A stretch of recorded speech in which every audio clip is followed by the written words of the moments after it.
foremost, we'll get an opening statement and then we'll chat a little bit about the game. Thank you to the fans. They did a wonderful job of supporting us. They've supported us through thick and thin. A lot of people have been waiting a long time for this, and very happy to get this for the fans. I thought our players were locked in all night and stayed the course, kept their poise under crucial situations. Hats off to Lamar. I thought they played a great basketball game. They got great players, and there's postseason waiting for them. I'm 100% sure, and they deserve it, and they're going to represent the Southland very well. We're just happy to be able to do this for all the people that are associated with our program and have backed us. And you know, we have some wonderful human beings on our team, and they are great basketball players, but they're even better people, and they deserve this. I can't wait for them to get a chance to go to the NCAA tournament and see what that's all about. It was a quick start. You jumped on top of them and led pretty much from there. What allowed you guys to be so efficient, especially in the early stages? I think our players were locked in. I think they knew what we had to do, and you know, when you put our players in space, they are really prolific, and that's what I didn't do a lot of coaching. I mean, it was a whole deal of this means y'all go, and space and play, and they have really adapted well to that and done a tremendous job of adapting to every situation. And it took us a long time to figure it out. You know, we were not real good in November, and it took us a while, but I think the leadership in our locker room showed on the floor tonight, and I think that makes all the difference in the world. When things were going poorly, we had our leaders step up and go, no, this is not going this way. This is how it's going to go, and they made it happen. But Lamar played a great game, and they had great leaders too, and they did a wonderful job, and they deserve a high five for the way they played. They cut it to 3 at one point in the fourth, having gone into the lead with you guys ahead by 14. How on earth did you guys stymie that and remain steady and find a way to win the game in the end? I think great leadership on the floor. I was calling stuff, and they'd look over there and shake their head, but they couldn't hear me. And so they were the ones, you know, running the show, and they did a wonderful job of doing that. And they stayed locked in. And it was next possession. It doesn't matter what the score is. You can't get all balled up about the last possession. You got to start thinking, what's next? And I'm fixing to make a play. And we tried to approach it like, okay, AAU game, middle of July, and let's go play.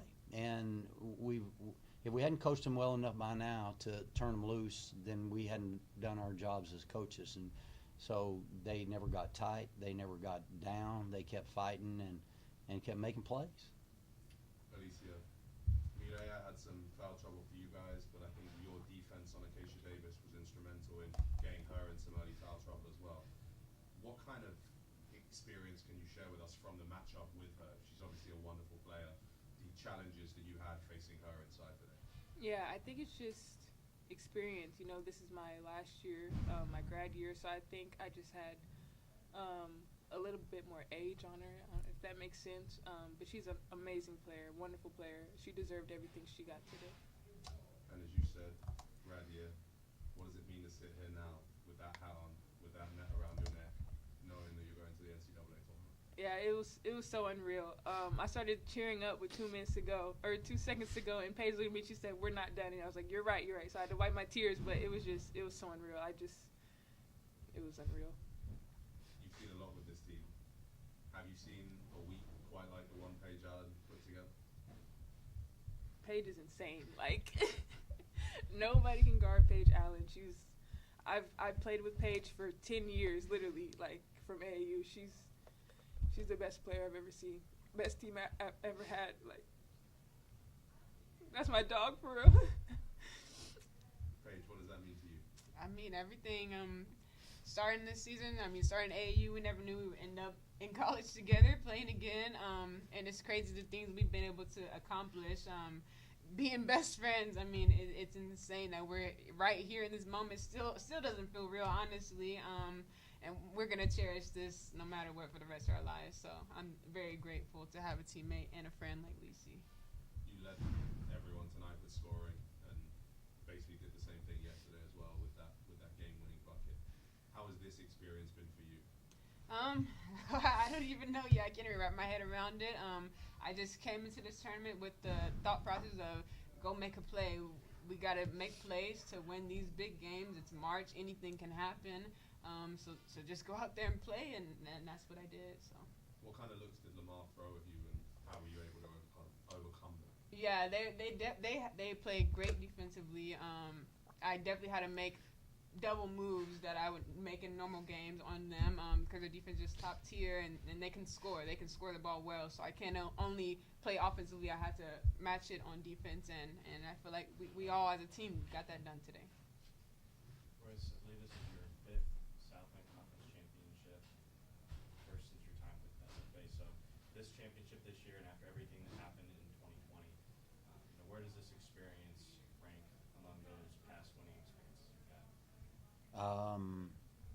No chart for it. I can't explain it. Been 23 years since I've been to the NCAA tournament. I don't think you're 23, are you? So it's been a long time. A lot of people had to stick with me to say, you can get us to the NCAA tournament.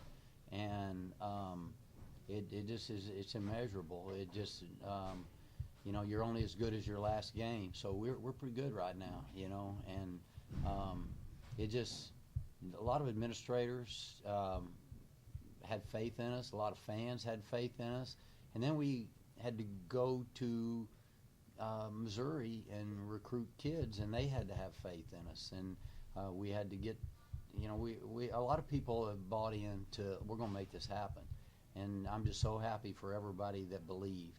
And we had a great crowd, and they believe. And so it's immeasurable to me. And you'll find out in a couple days where you'll be seated and where you'll be playing. But just going into March Madness with an experienced group that was able to get through this tournament, just any initial early thoughts on the upcoming tournament? It will be a challenge, and we'll get it all figured out. And we didn't come here thinking, oh, now next week here's what we're going to do. We came here thinking this next possession, here's what we're going to do. But we have wonderful administration. They'll figure it out, and they'll get us all lined out, and we'll go get our practices in and get ready to play. But just wonderful feeling. And, the good thing is they get it, and they get it for the next 90 years. And they're going to always remember being in this situation at this moment and how they performed and the poise they showed. And it's immeasurable. It's going to help them be quality individuals and good partners for life. And it's a wonderful experience that they got to take out of this building. Last question I have. I believe this was win number 750 for your career. Any thoughts on that achievement? If you do it long enough, you're going to win some games. But a lot of people had to stick with me for me to get to that threshold. There were no championships at Texas A&M-Corpus till these kiddos showed up.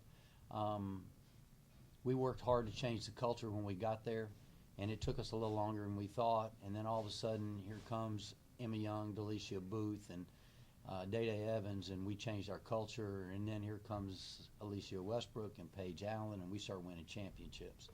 And these people, their pictures are going to be on the wall someday. And I'm just very, very happy for them, very proud. I get to be a part. Alicia, coach has already said you're going to be, I think it's governor of Missouri one day. Yeah. Where will Southland champion rank in the list of achievements next to I governor think of it'll Missouri? be right. Maybe even. I don't know. Lieutenant Governor. Here we go. Running mates. The whole of Missouri's government in there. Yeah. Coach, you mentioned it at the start, the fan support you had, the administration support you had, just a word on the turnout today from Corpus Christi. We know it's not around the corner to get here, and the support you've had all week, but especially today in the championship.